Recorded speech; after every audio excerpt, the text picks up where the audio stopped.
आज आपण ज्या इन्स्ट्रुमेंट बद्दल माहिती गेलो तर ते आहे ड्राय सेल. काय आहे? Dry cell. याला आपण कोरडा विद्युत घट सुद्धा म्हणतो. आता याची रचना कशी आहे? सामान्यतः जेव्हा आपण याला वापरतो, काल तुम्ही लॅब मध्ये बरेचसे एक्सपेरिमेंट केले आणि जेव्हा तुम्ही या सेलचा वापर करू लागले होते, तुम्हाला माहिती आहे याला दोन टोक असतात, एक धन आणि एक ऋण. एक असतो पॉझिटिव्ह टर्मिनल आणि दुसरा असतो निगेटिव्ह टर्मिनल. बरोबर.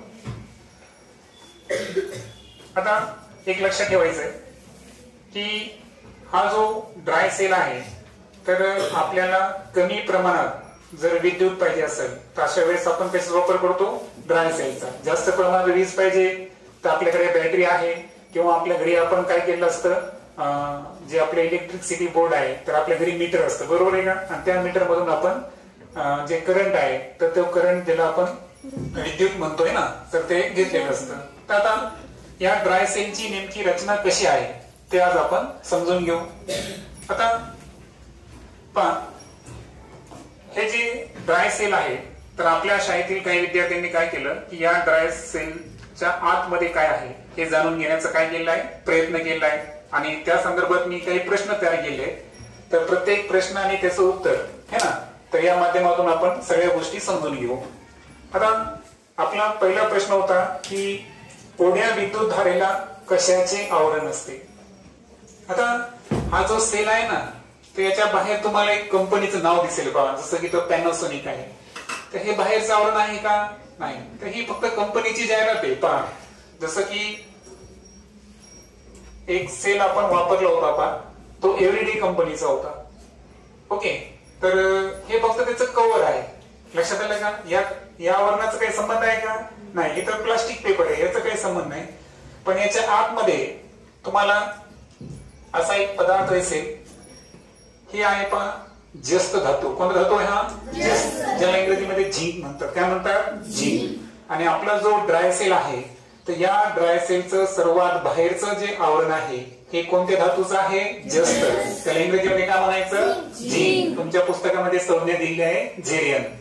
आता हा जो झिंक आहे ना, हे झिंक आपला जो ड्राय सेल आहे याला दोन टोक आहेत, ऋण टोक आणि धन टोक. पैकी जे ऋण टोक आहे हे ऋण टोक काय असतं? झिंक असतो. काय असतो? झिंक असतो. कारण तुमच्या पुस्तकामध्ये सुद्धा एक पॉइंट दिलेला आहे पहा. आता तो पॉइंट कसा आहे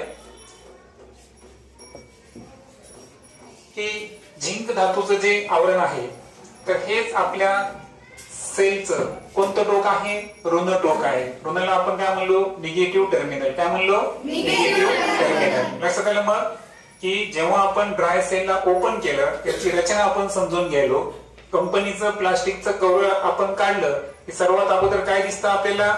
झिंकची लेअर है ना, जस्ट या धातूची काय दिसतं? एक आवरण दिसतं. आणि हे जे आवरण आहे तर हेच या सेलचं कोणतं टोक आहे? ऋण टोक. त्याला आपण निगेटिव्ह टर्मिनल म्हणू. त्यानंतर या सेलच्या आतमध्ये जर तुम्ही पाहिलं तर पहा, मी तुम्हाला अजून एक दाखवतो की याच्यामध्ये एक नाही तर एकूण दोन आवरण आहेत. किती आवरण आहेत? दोन. पहा, जस्त धातू आणि त्याच्या आत आणखीन एक आवरण दिसते. तुम्हाला दिसतंय आवरण? आणि हे जी दोन आवरण आहेत तर या दोन आवरणावर आधारित तुम्हाला एक प्रश्न दिला होता पहा की कोरड्या विद्युत घटाच्या बाहेरील दोन आवरणामध्ये काय असतंय. तर त्याच्यामध्ये असतो पहा विद्युत अपघटनी. काय असते? विद्युत अपघटनी. त्याला म्हणायचं इलेक्ट्रोलाइट. काय म्हणायचं त्याला? आता जसं की आता जेव्हा आपण सेलला ओपन केलं होतं ना तेव्हा हा तुम्हाला थोडासा लाल रंगाचा भाग दिसेल आहे का? हा. तर हे जे आहे हा भाग कुठं होता? बाहेरचं आवरण कशाचं होतं? जस्ताचं. आणि त्याच्या आत आणखीन एक आवरण होतं. आणि दोन आवरणाच्या आतमध्ये जे प्रेझेंट आहे ते आहे विद्युत अपघटनी. काय प्रेझेंट आहे? विद्युत अपघटनी. पुढचा प्रश्न होता की विद्युत अपघटनीमध्ये काय असतं. आता तुम्हाला माहित आहे की विद्युत प्रवाहासाठी काय लागतात? विद्युत प्रभारित कण लागतात. एक धन प्रभारित कण आणि दुसरे असतात ऋण प्रभारित कण. तर जे पॉझिटिव्ह आयन्स आणि निगेटिव्ह आयन्स आहेत तर हे कशामध्ये असतात? विद्युत अपघटनेमध्ये असतात. त्यानंतर पुढचा प्रश्न होता की विद्युत अपघटनेमध्ये कशाचा लगदा असतो, है ना? की तुम्हाला माहित आहे की याच्यामध्ये कोणत्या ना कोणत्या प्रकारची काय असेल? रासायनिक अभिक्रिया असेल. मग याच्या धन प्रभारित ऋण प्रभारित आयन जे आहेत हे नेमके कशाचे आहेत, म्हणजे कोणत्या संयुगाचा याच्यामध्ये लगदा वापरलेला आहे? तर ते दोन संयुगे कोणते आहेत? एक आहे झिंक क्लोराईड. कोणता आहे? Zinc chloride. आणि दुसरा आहे अमोनियम क्लोराईड. काय आहे? Ammonium chloride. झिंक क्लोराईडचा फॉर्म्युला आहे ZnCl2 आणि अमोनियम क्लोराईडचा फॉर्म्युला आहे NH4Cl. आलं लक्षात? हा. त्यानंतर या ड्राय सेलच्या संदर्भात आणखीन एक प्रश्न पुढचा होता की कोरड्या विद्युत घटामध्ये ऋण आणि धन टोक कशाचे असते? आता ऋण टोक सांगितलं मी तुम्हाला. ऋण टोक कशाचं होतं? जे सर्वात बाहेरचं आवरण होतं. कशाचं? जस्ताचं, झिंकचं जे होतं ते कोणतं आहे? ऋण टोक. परंतु जे धन टोक आहे ते जर समजून घ्यायचं असेल तर पहा, हा जो सेल आहे त्याला मी थोडस व्यवस्थित ठेवतो. तर याच्यामध्ये तुम्हाला एक कार्बनची कांडी दिसते. पहा आता हे जे ही पेस्ट आहे याच्यामध्ये, तर ही पेस्ट थोडीशी मी बाजूला जर कमी केले तर कार्बनची एक कांडी दिसते. पहा बरोबर. आता जसं की मी आणखीन थोडस याच्यातला लगदा जर कमी केला तर कार्बनची कांडी स्पष्ट दिसते. तर ही जी कार्बनची कांडी आहे याला म्हणायचं ग्राफाइट रॉड. काय म्हणायचं? आणि हा ग्राफाइट रॉड जो आहे हा सेलचा धन टोक असतो. सेलचा काय असतो? तो धन टोक, म्हणजे पॉझिटिव्ह टर्मिनल. लक्षात येतंय? सेलचा जो निगेटिव्ह टोक होता तो कोणता होता? झिंक. जस्त है ना, जस्ताचं जे आवरण आहे ते काय होतं? निगेटिव्ह टर्मिनल, म्हणजे त्याला आपण कोणतं टोक म्हणलो? ऋण टोक. आणि सेलचं जे ड्राय सेल आहे त्याचं जे धन टोक आहे ते आहे कार्बनची ही कांडी, ज्याला आपण काय म्हणायचं? Graphite rod. काय म्हणायचं? लक्षात आलं? तर हे झालं. त्यानंतर त्यांनी विचारला एक प्रश्न की ग्राफाइट जी कांडी आहे त्याच्या बाहेर कशाची पेस्ट असते? आता सहज तुम्ही जर पाहिलं तर इथं तुम्हाला ग्राफाइटच्या बाहेर एक पेस्ट दिसायली. पहा, ज्याला मी इथं या पकडच्या सायनं थोडस रिलीज करू शकतो. आता याला जी चिटकलेली जी दिसते तुम्हाला ही पेस्ट आहे. पहा, मॅग्नीज डायऑक्साइड. काय आहे? त्याचा फॉर्म्युला आहे पहा MnO2. काय फॉर्म्युला आहे? हा, मॅग्नीज जे आहे ना तर या धातूची संज्ञा आहे Mn आणि त्याचा ऑक्साइड म्हणून त्याला नाव आहे मॅग्नीज ऑक्साइड. मग ही मॅग्नेट ऑक्साइडची पेस्ट कशाच्या बाहेर आहे? ग्राफाइटची जी कांडी आहे याच्या बाहेर जी पेस्ट आहे ती पेस्ट कशाची आहे? मॅग्नीज डायऑक्साइडची. आलं लक्षात?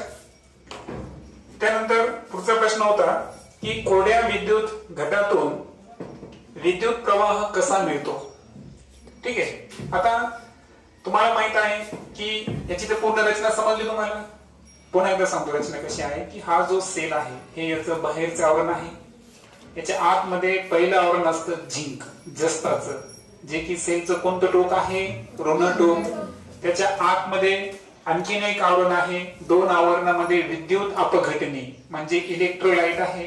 त्याच्यामध्ये धन प्रभारित आणि ऋण प्रभारित आयन असतात. त्याच्यामध्ये जी लगदा वापरलेला आहे तो लगदा वापरलेला आहे अमोनियम क्लोराईड आणि दुसरा आहे झिंक क्लोराईड. त्याच्यानंतर याचं जे धन टोक आहे हे धन टोक कशाचं बनलेलं आहे? Graphite rod. कोणता आहे तो? ग्राफाइटची कांडी येते आणि ग्राफाइटची कांडी म्हणजे धन टोक. आणि याच्या बाजूला जर पाहिलं आपण ते एक पेस्ट असते. ती पेस्ट कशाची आहे? Manganese dioxide. आता जेवढे मटेरियल भरलेत ना या सर्वांची होते रासायनिक अभिक्रिया. काय तयार होते? रासायनिक अभिक्रिया. या रासायनिक अभिक्रियेमुळे याच्यामध्ये तयार होतो विद्युत प्रवाह. काय तयार होतो? आणि विद्युत प्रवाह तयार झाला आणि या सेलचा आपण कुठं जोडलं की त्याच्यामध्ये काय निर्माण झाला? विद्युत प्रवाह. काय तयार झाला? विद्युत प्रवाह. म्हणजे आता आपल्याला करंट भेटायला लागलं. जसं की ही घडी आहे, या घडीमध्ये हा सेल टाकला की त्या घडीला काय भेटलं? याच्यातून करंट भेटलं, विद्युत भेटलंय ना. मग हा विद्युत प्रवाह कसा भेटला? याच्यामध्ये जेवढे काही रसायन वापरले आहेत त्यांची काय झाली? तिथं रासायनिक अभिक्रिया आणि त्या अभिक्रियेतून विद्युत प्रभार निर्माण होऊन विद्युत प्रवाह व्हायला लागला. बरोबर. त्यानंतर पुढचा प्रश्न होता की कोरड्या विद्युत घटकातून मोठा विद्युत प्रवाह का मिळवता येत नाही? आता मला सांगा, हा जो सेल आहे फार तर आपण रिमोट मध्ये वापरतो, त्यानंतर बॅटरीमध्ये वापरू, घड्याळीमध्ये वापरू किंवा एखाद्या छोट्याशा मोटरीमध्ये वापरू, पण आपण याचा वापर मोठ्या प्रमाणात विद्युत प्रवाह निर्माण करू शकतो का? नाही. मग कारण जर विचारलं तर लक्षात ठेवायचं, याच्यामध्ये जी अभिक्रिया होते ना ही अतिशय मंद गतीने होते, सावकाश गतीने होते. लक्षात आलं? म्हणजे याच्यामध्ये जी रासायनिक अभिक्रिया होणार ती अभिक्रियाचा वेग कसा आहे? मंद. म्हणजे ती अभिक्रिया अतिशय स्लो होते. ही केमिकल रिएक्शन कशी होते? एकदम स्लो होते. आणि स्लो अभिक्रिया असल्यामुळे याच्यापासून आपल्याला मोठा विद्युत प्रवाह मिळवता येतो का? नाही. याच्यानं समजा तुम्हाला वाटलं की टीव्ही चालू करायची, शक्य आहे का? नाही. कारण याच्यामध्ये जी अभिक्रिया होते विद्युत प्रवाह निर्माण होण्यासाठी ती अभिक्रिया कशी असते? मंद गतीने असते. पुढचा प्रश्न होता की हे वापरणं सोयीचं का आहे? आता आपल्या ऑफिसमध्ये मोठी बॅटरी पाहिली तुम्ही, बॅटरी काय असते माहितीये का? अनेक सेल एकत्र आले की काय तयार होते? बॅटरी. जसं काही बॅटरी या 10 सेलच्या, काही 36 सेलच्या असतात. ठीक आहे. आता त्या बॅटरीमध्ये पाणी असतं माहिती तुम्हाला. ती बॅटरी जर आपण उभी ठेवली तर काय होईल बरं? त्याचं पाणी का होईल? है ना, त्याच्यामध्ये जे ऍसिड असतं है ना, त्याला आपण डिस्टिल वॉटर म्हणतो, तर ते वॉटर काय होईल या ठिकाणी? खाली सांडेल. बरोबर आहे का? म्हणून त्याला आपल्याला योग्य पद्धतीनेच ठेवावं लागतं. कसंही ठेवू शकतो का आपण? उभं आडवं तिरपं ठेवू शकतो का? नाही. पण या ड्राय सेलचं वैशिष्ट्य आहे, त्यावर तुम्ही असं ठेवा, उभं ठेवा, आडवं ठेवा, तिरपं ठेवा, काही अडचण आहे का? नाही. म्हणजे याच्यामध्ये जी पॅकिंग केलेली आहे ती अशी आहे की याच्यातला जे रसायन आहे ते रसायन जरी याच्यामध्ये अभिक्रिया स्लो होत असेल परंतु ते इकडे तिकडे सांगतात का? नाही. म्हणून हे वापरायला कसे आहेत? सोयीचे आहेत. कसे आहेत? सोयीचे आहेत. त्यानंतर शेवटचा प्रश्न होता की कोरड्या विद्युत घटाची आकृती काढा. मग ही आकृती काढताना तुमच्या पाठ्यपुस्तकामध्ये एक आकृती दिली आहे, बरोबर आहे का? आता घरी गेल्यावर तुम्ही सेलचा पण अभ्यास करू शकता आणि त्या कोरड्या विद्युत घटाची सुबक आकृती काढायची. फक्त आकृती काढणंच महत्वाचं आहे का? नाही. तर त्याला नाव सुद्धा द्यायचे आणि जे मराठीमध्ये नाव आहे त्याला कंसामध्ये इंग्रजी नाव सुद्धा तुम्ही काय करा? शोधा. लक्षात आलं का? किंवा मला विचारा, त्याच्या प्रत्येक पार्टला इंग्रजीमध्ये सुद्धा नाव तुम्हाला द्यायचं आहे. तर अशा पद्धतीची ही कशाची रचना पाहिली आपण? कोरडा विद्युत घट, ज्याला इंग्रजीमध्ये काय म्हणायचं? Dry cell. काय म्हणायचं? आलं लक्षात सर्व?